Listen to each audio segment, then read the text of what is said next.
क्या बिहार में फिर खेला होगा?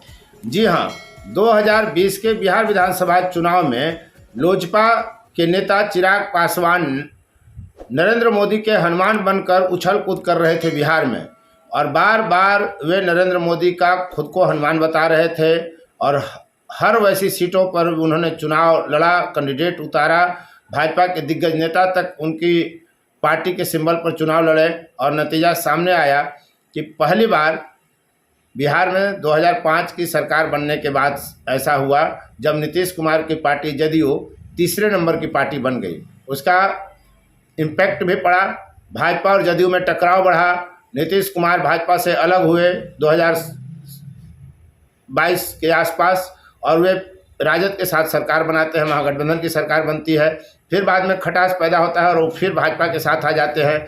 चिराग पासवान को लेकर कई तरह की बातें कही जाने लगी, फिर भी अपने हनुमान का सम्मान नरेंद्र मोदी ने किया और उन्हें बिहार में सीटें दी 5। अब कहा यह जा रहा है कि भाजपा 17 सीटें तो जीत जाएगी, लेकिन 16 उम्मीदवार जदयू के जीत पाएंगे, इसमें संदेह है, क्योंकि भाजपा के नेता खेला करेंगे और चिराग पासवान नीतीश कुमार के विरोधी रहे। तो इस पर चिराग पासवान की पार्टी का क्या कहना है? आधिकारिक बयान है, उसके प्रदेश उपाध्यक्ष हैं डॉक्टर प्रकाश चंद्रा, जो ओबरा विधानसभा चुनाव लड़ चुके हैं और तब लोजपा की तरफ से सबसे ज़्यादा सीट वोट लाने वाले रहे हैं। दूसरी तरफ औरंगाबाद लोकसभा क्षेत्र से चुनाव लड़ रहे हैं भाजपा के कैंडिडेट हैं सुशील कुमार सिंह, और उनके भाई सुनील कुमार सिंह प्रकाश चंद्रा से समर्थन मांगने आते हैं लोकसभा चुनाव में। तो दोनों ने क्या कहा, क्या है औरंगाबाद लोकसभा क्षेत्र और काराकाट लोकसभा क्षेत्र का मुद्दा, बिहार में भाजपा की स्थिति क्या होगी, चिराग पासवान के लोजपा रामविलास की क्या स्थिति होगी, क्या गति होनी है इन पार्टियों का, इंडी गठबंधन का अलायंस है, इसके बावजूद क्या कुछ होगा, इस पर कई तरह के सवाल उठ रहे हैं। और तमाम प्रश्नों पर हमने बेबाकी से बात करी सुनील कुमार सिंह से और डॉक्टर प्रकाश चंद्रा से। आप देखिए पूरी बातचीत, उपेंद्र कश्यप ने आप तमाम दर्शकों के लिए यह बातचीत की है और बेबाक बातचीत लोकसभा चुनाव के संदर्भ में है, कई प्रश्नों का उत्तर आपको मिल जाएगा। तो देखिए कि सुनील कुमार सिंह और डॉक्टर प्रकाश चंद्रा क्या कह रहे हैं। लोकसभा चुनाव का नामांकन शुरू हो गया है, औरंगाबाद जैसे 4 लोकसभा क्षेत्रों में प्रचार भी शुरू हो चुका है, क्या संभावना दिखती है बिहार में एनडीए की? जो पिछला बार जो रिजल्ट था उससे एक बढ़ना ही चाहिए, घटना तो नहीं चाहिए, और ये चारों तो खैर हमें लोग के झोली में रहेगा एनडीए को। नहीं तो इंडी गठबंधन तो ज़बरदस्त तरीके से तैयारी कर रही है, कांग्रेस, वाम दल हैं, राजद हैं, और सबका दावा है कि इस बार भाजपा को सिमटा देना है कम से कम सीटों पर। तो क्या तैयारी है? तो वो लोग ये मान रहे हैं कि पिछली बार हम लोग तैयार नहीं थे, इस बार वो लोग लड़ रहे हैं तैयारी से। हर बार वो लोग तैयारी से लड़ते हैं, हम लोग भी लड़ते हैं तैयारी से, रिजल्ट वही रहना है। एनडीए के साथ जो आप लोग का अभी गठबंधन है, लोजपा के नेता हैं डॉक्टर प्रकाश चंद्रा बैठे हुए और चिराग पासवान भी भाजपा के साथ जुड़ गए हैं, कहा यह जा रहा है कि फिर चिराग पासवान और भाजपा मिलकर कहीं जदयू के साथ खेला न कर दें। ऐसा कुछ नहीं होने वाला है, लोग अपना कयास लगाते रहें, हम लोग एकदम एकजुट हैं और रिजल्ट बताएगा कि मतलब भाजपा के नेता और कार्यकर्ता इस बार नीतीश को पूरा समर्थन देंगे कि विधानसभा वाला खेला हो जाएगा? 200% सपोर्ट करेंगे, 200%। कितना सीट की उम्मीद है पूरे देश में? बिहार में तो आप 40 का दावा कर रहे हैं, बिहार में जो मोदी जी का लक्ष्य है 400 पार, तो वो कर रहे हैं, वो हो जाएगा, एकदम होगा।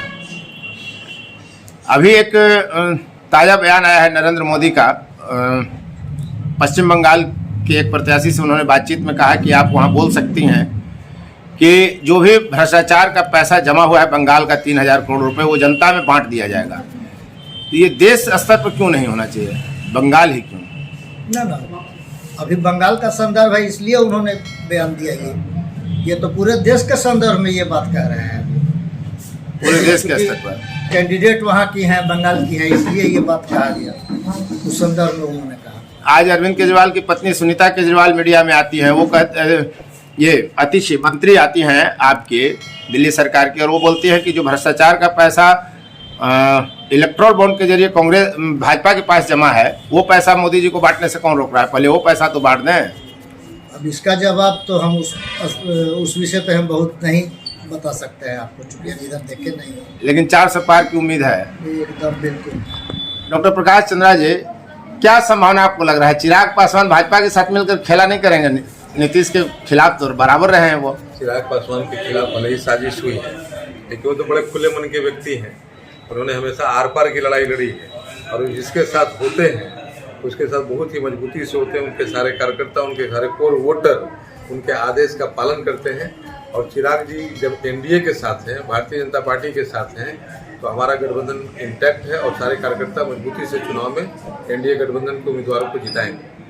क्या ये संभव है कानून बनाकर भी कि जो भ्रष्टाचार का पैसा जब्त किया जाता है, सरकार के द्वारा टैक्स किया जाता है, उसे वितरित कर दिया जाए जनता में, या फिर चुनावी शिगुफा है? आपको मैं बताता हूँ, सरकार के द्वारा इस तरह की घोषणा इस संदर्भ में किया गया हो कि उस पैसे को जब्त करके वापस जनता में खर्च किया जाएगा। आपके लिए, जनता के लिए जो लाभकारी योजनाएं चलाई जाती हैं, तो भ्रष्टाचार का ही पैसा तो जब्त करके फिर वापस आपको लाभकारी योजनाओं के द्वारा लौटा दिया जाएगा। अकाउंट पे पैसा डालने की थोड़ी बात कही जा रही है। लेकिन मोदी जी ने जो कहा प्रत्याशी से बातचीत में, वो ये कहा कि जो ईडी ने जब्त किया है, अटैच किया है पैसा, वो पैसा जिस भ्रष्टाचार का है उस भ्रष्टाचार के पीड़ित व्यक्ति को पहुंचा दिया जाएगा। इसके बारे में मैं कुछ नहीं कर सकता हूँ। इसका विश्लेषण आप अपने अपने तरीके से कर सकते हैं। मीडिया अपने तरीके से करेगी, कार्यकर्ता अपने तरीके से करेंगे, और जो लाभुक है अपने तरीके से करेंगे। लेकिन सरकार का लक्ष्य यही होता है कि भ्रष्टाचार को रोके। भ्रष्टाचार में जो राशि जब्त की गई है उसे कल्याणकारी योजनाओं के माध्यम से जनता तक पहुँचा दिया जाए। विपक्ष इसको शिगुफाई बता रही है, जैसे 15 लाख वाली बात करती है।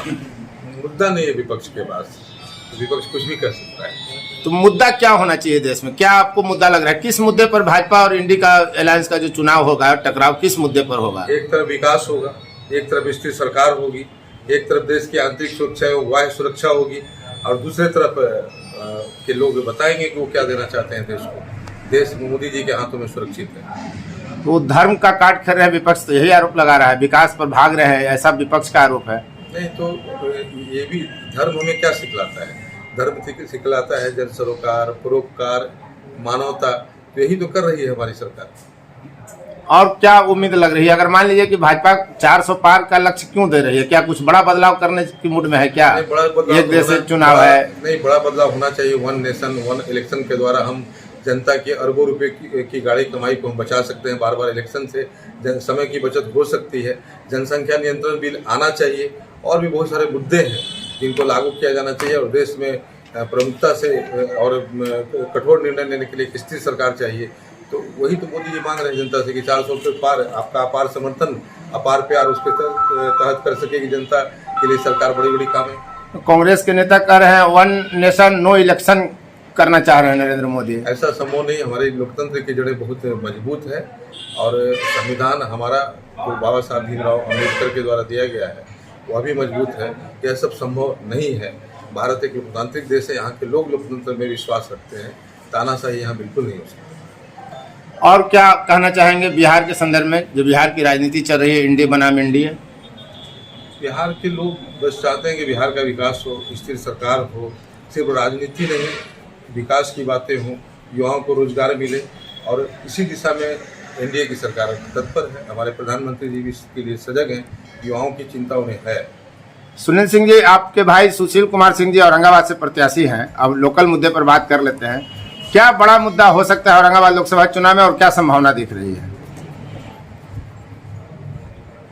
हम लोग इस बार तो अपने एजेंडे में औरंगाबाद में कोई इंडस्ट्री की बात करने के लिए सोचे हैं कि इस चुनाव के बाद कुछ और उद्योग यहाँ लगवाया जाए, और जो ज़मीन की कमी जो हो रही है उसके लिए भी औरंगाबाद से लेकर और डोभी तक, पिछली सरकार में भी जब शाहनवाज जी मंत्री थे तो उन्होंने लैंड एक्वायर किया था, लेकिन फिर सरकार बदलने के बाद उस काम को रोक दिया गया।